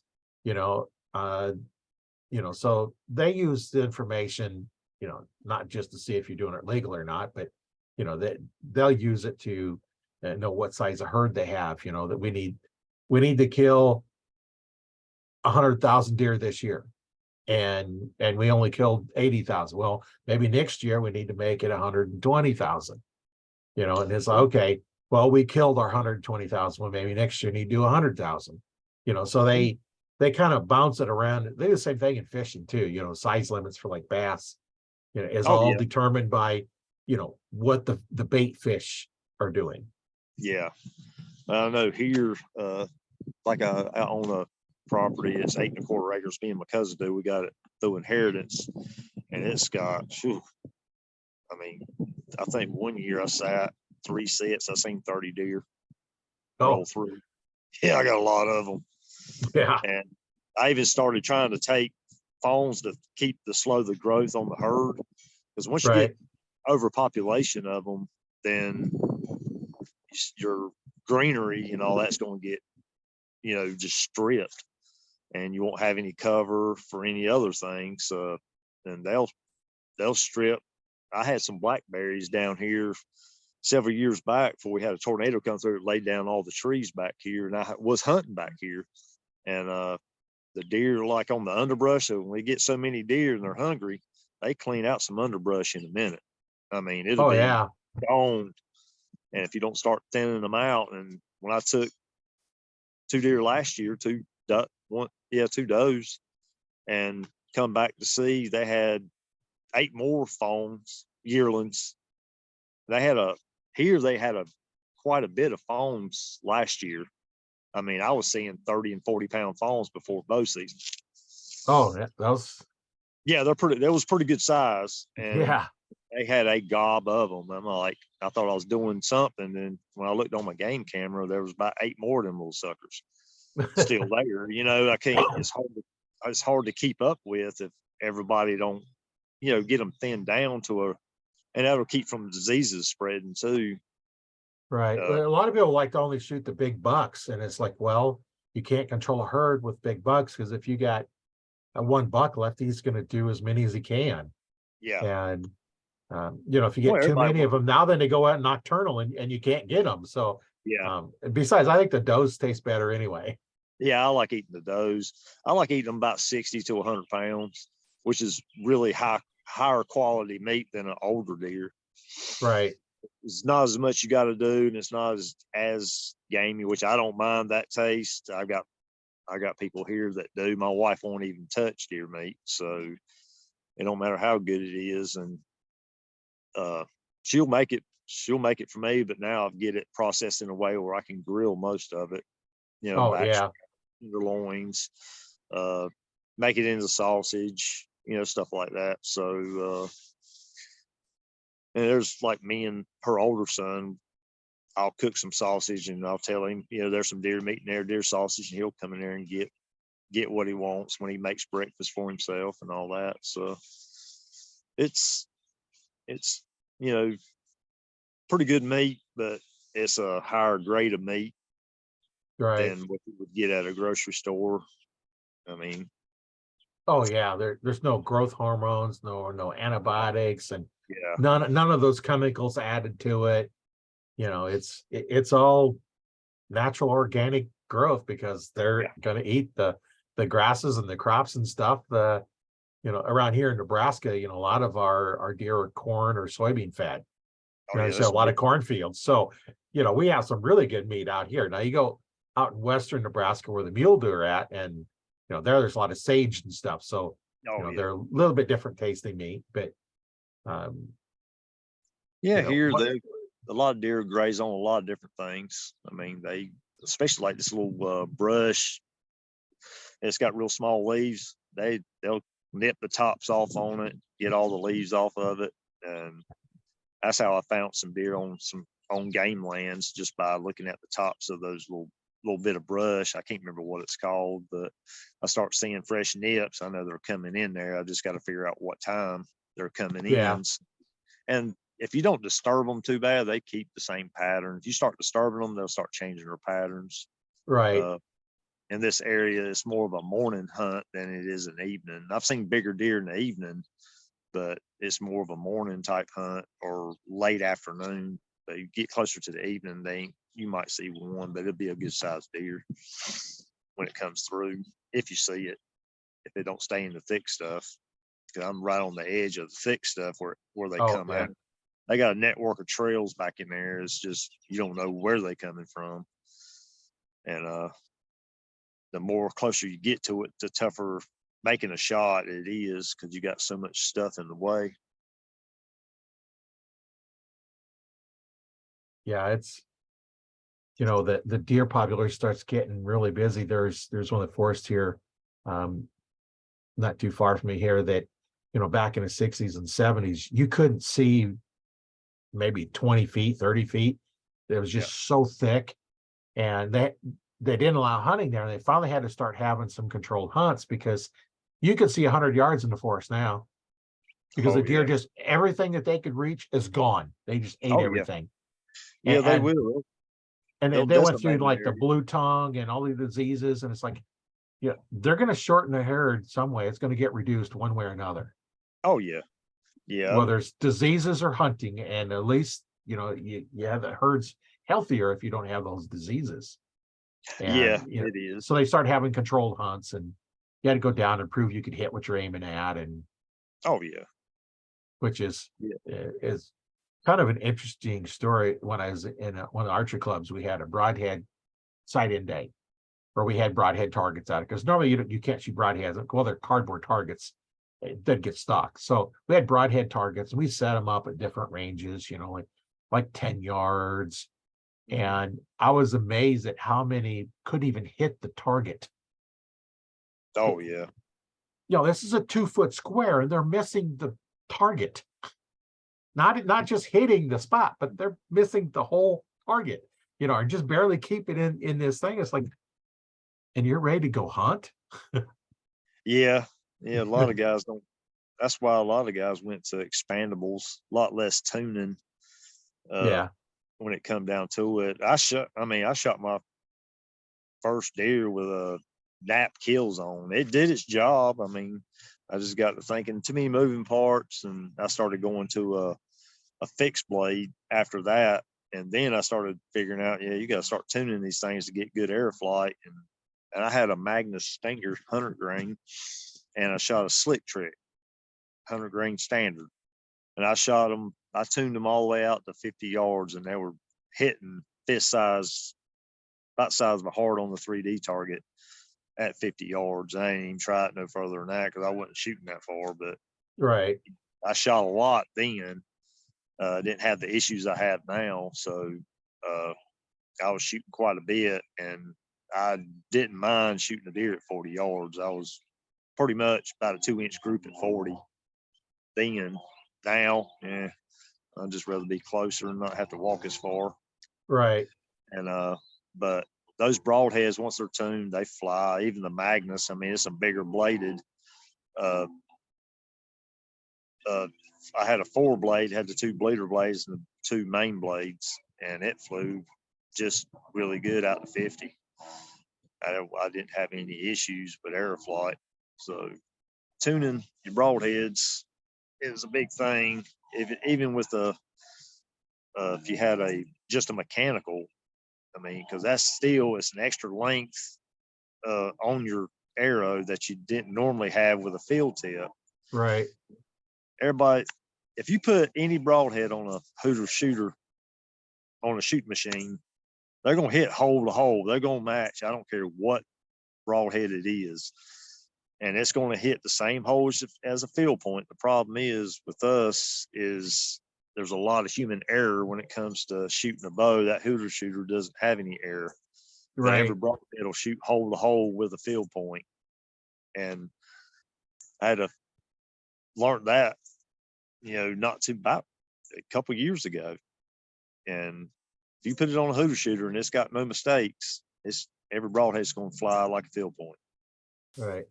Yeah, I know on my bow that I use for hunting, I set up to shoot field points, and then I put broadheads on, and I tuned the broadhead so they all hit in the same spot, but they didn't hit the same with the field point. Yeah. So my hunting bow was set up to shoot broadheads, and when I'm tuning my broadheads, I have what you call a U-bar, which is a cone-shaped washer, and then a Okay. rubber O-ring, and then put Yeah. the broadhead on, because I shoot Muzzy. Muzzy is the only broadhead I've ever hunted with. Yeah. I started with a 4-blade, now I'm down to 100 grain 3-blade. Okay. And you'll put it on, and I start off with lining up the blades with the fletching. Yeah. And shoot. And then I can tweak it a little bit more, tighten it up, loosen it up, and you can actually direct where that broadhead hits. Yeah. So as I'm sighting them in at 20 yards, I'm tuning my broadheads to hit the X-ring, and then, okay, it's done. And then, so I got my sight set up, I got it tuned in. The next one, I come in, tune in, and okay, so I do them all. So I know all of them will hit the X-ring. So that bow is set up for broadheads. If I do practice with field tips, they're not going to hit in the same spot, but I don't care because I know the broadheads hit there. Yeah.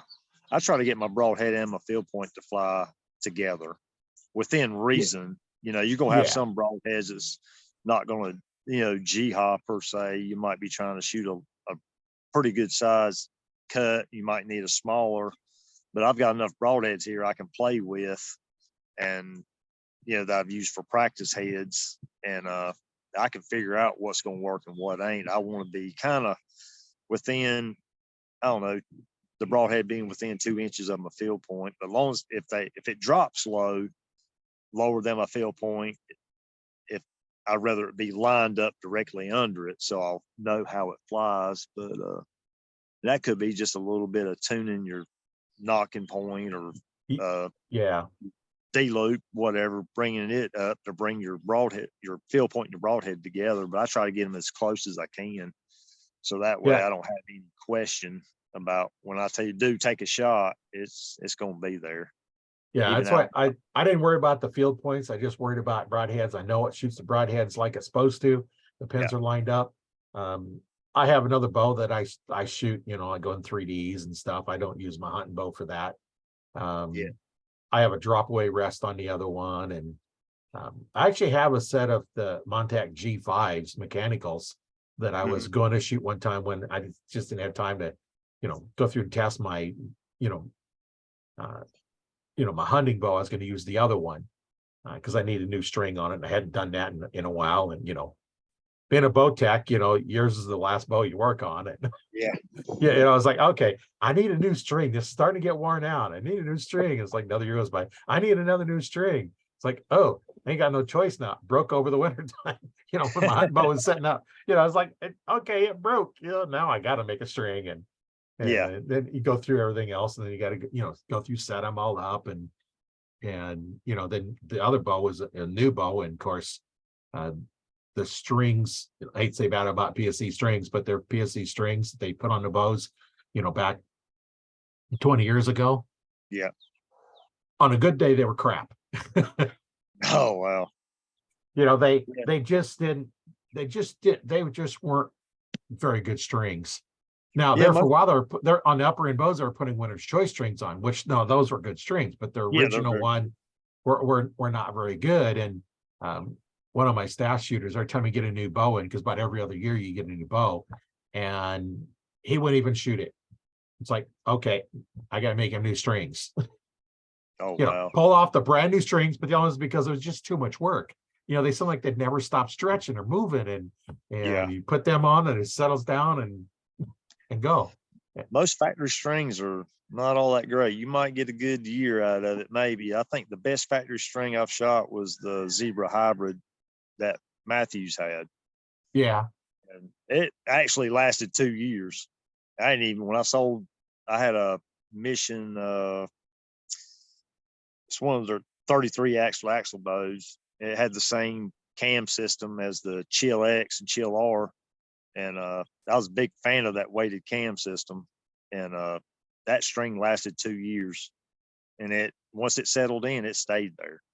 That was the best factory string I've ever shot. But now any other string from any other company, I try to get rid of it and get I'm using America's Best bow strings on my other ones, and I've liked those pretty good. And Winner's Choice is a great choice too for strings. Their customer service is through the roof. yeah, I know Uh, there's a lot of good string manufacturers yeah, nowadays, but you know, I kind of I really can't justify buying a string when I have enough string material and the jigs to make a yeah, new string probably every month for the rest of my life and still not run out of string material. I might have to yeah. buy some end loop serving or center serving, but the string material is like, when I was doing it before, if I bought one roll of string material, the first time I made a string, pretty much paid for it. And now I had enough to make probably 20 or 30 more strings out of that one color. You Oh know, the wow. big rolls, you can get a lot of strings out of them. And, I had all kinds of different colors. BCY is that's all I use for string material when I buy Yeah, them. I do have some of the other stuff that was left over, from when I bought the store from the guy. He had some other ones, but I use the 8125 for all the compounds. And then for recurs, I use a B500, a little more oh stretch for the recurves. B50.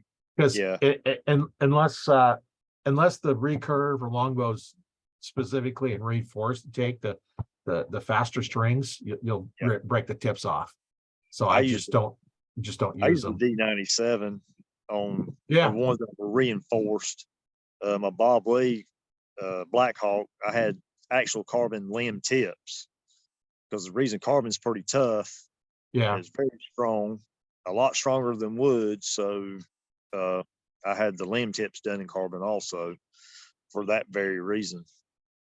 They keep it from snapping because it does have a wood core. I think it's a bamboo core in it. Uh, that's why I had the carbon limb tips reinforced in carbon. It kind of looks boring black, but it's strong. Even yeah. the riser was my Carta. You ain't breaking that. So No, no. you'd have to Yeah, really intentionally try to break it. Break it. It's that bow was built to last a while, long while, years, my yeah. lifetime. I know that's the old bows. Used to be like a poured riser, and they weren't near as strong as the new machined aluminum risers. And I had an American, I forget which other model, Challenger or something like that. High Point actually bought them out, Mm-hmm. and I'm shooting the bow, getting ready for hunting season, getting everything all sighted in, and I'm shooting, and I just can't get the pin set. I was like, what's going on? Because I'll shoot and then it's off. I adjust and shoot again, shoot some more. And finally, I decided, you know what? I'm going to go up close. I drew back and shot, and I'm holding the bottom half of the bow. The top half comes back and smacks me in the chest. The Mm. riser broke at the hand, right where your hand holds it. And now then, it was a week or 2 weeks for hunt season. Now I'm trying to go out. I got to go to the shop and say, okay, I need a bow. And that's when I bought my first PSE bow. Okay. And I had that for a long time, and I shot the old double X 78s 2512s, which double X 78s, for those that don't know, unless you know about aluminums, that's a Yeah. 25/64 diameter with a 12 thousandths or 12/64 thickness, and it's a real heavy spined arrow. Oh And the yeah. double X 78 was a .0015 straightness. So it's a real straight, and they're expensive. Back then, it was like $65 a dozen. I got to remember, this is back in the 80s and 90s, is like when I was doing most of this, so it's Yeah. been good 25, 30 years ago, and they were still that expensive. But I'd buy a new dozen every year. And back then, the rest had a 2-prong rest. In order to adjust the inside one, you had to take the set screw out, pull out the outside pin, and adjust the inside one, put the outside back in, put the set screw in, and adjust. If it wasn't right, you had to do it again. And Yeah. it was a real pain to get that rest adjusted, so it was that perfect, getting a really good flight. And Yep. when I sold it, I told the guy, I says, okay, unless you're going to change your rest, only shoot 25/12s, double X 78s, because it shoots perfect with that arrow set up just like that. If you change anything, you might as well put a new rest on it. Yeah. Because It's they're not. aggravating. You gotta do it that Yeah, way. you get them set, and you learn how to set them doing that. But man, it's like, okay, I got to tweak it 64th of an inch in, and then you tweak it and you put it in. Yeah. Yes. Yeah. Yeah, it's back then we did a lot of things to get as much speed out of the bows we can. A lot of guys that shoot 90 pounds just so we can get some speed out of them. Yeah. I never did, but it's one of those things that don't have to anymore. The bows No, are not getting so anymore. fast. And it was really easy to get broadheads to fly because they were slower. What I've found, in my experience, is the bows get faster, fixed blades get harder and harder to control. They do. And then at some point, it's like next to impossible to get them to fly. And then you might as well go to mechanical because you can't get them to fly consistently because it's so fast. Oh And the yeah. other thing I noticed too is the faster the bow, the more perfect your form's got to be. Oh, you definitely. It's like it magnifies your mistakes. So if you Yes, have it a does. slight mistake on a slow bow, yeah, it doesn't care. You go, you're fine. On a fast bow, you take that same mistake and you might be off by inches to a foot, the same mistake, where before Yeah. it puts you right on. Oh That's yeah. one of the disadvantages of these bows. And then they're getting shorter and shorter. And the shorter and shorter ones are harder to hold steady. Just like your target shooters have that great big long bar, stabilized bar in front, and then 2 counterweights. It makes that bow really heavy, but that long bar keeps it from moving. You can hold it steady. Yeah. And I like to take, like, okay, you got that real long bow, I got a short bow, and now take a pencil and move it back and forth with your fingers. Now take a long stick and try and do that. You can't move it. It resists you wanting to move. That's the advantage of the longer bows. Now there's They're a other lot problems more. that come in with the long ones, but you know, that's where it's very important, if you're having problems, to get with an instructor and say, hey, what am I doing wrong? Because there's something wrong. And especially when you take in, when I worked at Cabela's, this guy, he couldn't group or nothing. So he wanted to put a dropway rest on it, figuring that would take care of his problem. So I put the dropway on it. And how do you tell if a dropway is working? You got to shoot it. Yeah. Because a lot of you draw back, let down, it doesn't drop. Unless it's one of those, if the ones that lock up, otherwise they'll drop, but you don't know, is it set up right or not? So I took his bow, I drew back and I shot, drew back the second time, shot again, stuck 2 arrows together. And the guy come in, he says, I couldn't get it to group. It's like, I shot twice, stuck 2 arrows together. I guess it ain't the bow now. Yes, usually I had to learn that valuable lesson, because usually 99.5% of the time it's the archer, not the equipment.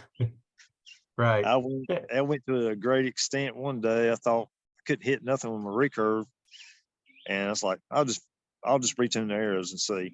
I was, after couple hours, I was back in the same spot, same knock height, same everything. So that's when I realized it's me. And I started working on me before I started working on the bow. And all that time wasted. And I got a guy that's like that, even with guns, if his bow was off, oh, it's the bow. No, it's you probably. You just ain't Right. shot a while and it's all off. It's you. But he never would believe it. But it's whatever. One Well, each to his own. I had to learn that valuable lesson. It's a humble pie eating time there. yeah. Yeah. Well, it's like I shoot 2 arrows, and the best part was there's a couple of guys sitting there watching while I was chewing this, and one of the Mm. other guys was helping somebody else shoot, and I shot these 2 arrows and stuck together. It's like the guy says, "I never seen anybody do that." Yeah, it's not my first one here. I had another one earlier. Another time I got one there when I worked at Cabela's, and Right. that was an interesting one. They had a Cabela's branded bow, and we get it set up, and I shoot 2 shots, stick 2 arrows together. Can I do that all the time? Oh, no way. It's just one of those lucky things. And then we set up another guy. He put little 5 1-inch circles down there and hit 4 of the 5. You set up for a third guy, and he's hitting really good with it. And the hunting manager comes back and says, "Oh, we need to pull them. They're having lots of problem with this bow." We had 3 of them. We only set one up. And I said, "Here, I just did this with it. Take a picture of that, send it to them. It's like, this is what the bow just did. I just stuck 2 arrows together with your bow that says you can't set them up." And I said, "Well, Yeah. let us set up the other 2 and see if it might be just, this is a good one." So no, so they pulled them all. And our first thought, John, I thought was like, well, they don't know what they're doing. When you go to like Bass Pro, Cabela's, Yeah. Dick's, Shields, do you have a bow tech that knows anything? Or your salesman, do they know anything about archery? Might not. You might have somebody that really knows a lot about it. I was fortunate. I worked at Bass Pro. There was 4 of us there, and probably between the 4 of us, we probably had 60 to 80 years experience between the 4 of us. I had my own shop. I worked at another shop and Yeah. everything else. And then when I went out to Cabela's, I had more archery experience than everybody in the store combined. I'm teaching the guy that's supposed to be in charge of the archery department, how to work on bows. And then one of the guys that used to work with at Bass Pro, he come out there. So now between the 2 of us, we have good knowledge about what to do and set things up. And then now neither one of us are there. So I think last time I was there, I think the person that I went in there one time and it's like, well, I applied for this other department, but they said they really need somebody in archery because there's nobody really in archery. And he says, well, I shot a bow when I was a kid. Oh, That's the wow. extent of their knowledge. So you don't know. Yeah. And that's what I was recommending. If you really want to get somebody that knows what's going on, go to a pro shop. Yeah. Yeah, definitely. Because you don't Yeah, know. If you're yeah, brand new, go to a pro shop first because they're going to know what's going on. Now, if you have a little more experience, I've been shooting for a while. Now you can go in and you can find out real quick if they know anything about it because they're just not going to know anything. yeah. So when I go in there, it's like, I want to try out this release. I just need to open up this. Nah, I just need to look, try that release out. Then they have one of those firing line things that you can draw them back and you can practice with them and see, it's not perfect, but at least you can feel how it shoots. And like, okay, thanks. That's all I needed. Oh, yeah. They're like, I think I forgot more about archery than what you know. So, but I don't tell it to them because, that's not, I'm not there to make them look bad. I don't need their help other than get a key out. Oh, yeah. Yeah. Well, I've enjoyed it. I hate to cut it short. I Oh, gotta get a nap for work because I work nighttime, 12-hour days. So we'll cut it short. We're actually an hour over what we normally do. yeah. They seem to go always a little bit longer. So, Yeah. hey, Yeah. and what are your parting thoughts before you get out of here? And then we'll let you go and we'll go on with our day. I don't know. My parting thoughts would probably be, especially somebody getting into archery is, basically work on your foundation, your form first, worry about hitting the target later. That's, if I had to do it all over again, that would be the way I would do it instead of trying to get results. If a person's result oriented, they're going to have a hard time with archery because there's a process that you need to follow to get those results. And if you can get that process down, it's like Larry Bird, probably one of the greatest basketball players to ever play the game, worked on fundamentals. If he had a good base of fundamentals, man couldn't jump but so high, but he had a good eye for the game of fundamentals, and that's what made him great. And even a lot of present to past basketball players talked about how good he really is. And if you want to be that good, work on your fundamentals, and that would be my advice: is get your fundamentals down, worry about results later, because the results will come along with good fundamentals. And that what I would definitely suggest to do. And that's definitely, you know, what I recommend doing as well. Is, you know, you need to get the fundamentals down, get yourself a good coach. You know, I've helped lots of people teach, so a lot of people shoot. I've been teaching, you know, so like I said, since '95. So, you know, anybody has any questions on it, you know, just get a hold of me. One thing to do is join the Archery Talk 101 Facebook group. There we have all, you know, a lot of content in there, a lot of archers that can help you out. If you have a problem, take a video and upload it. Let us take a look at your video and see what you're doing. We can all help you out.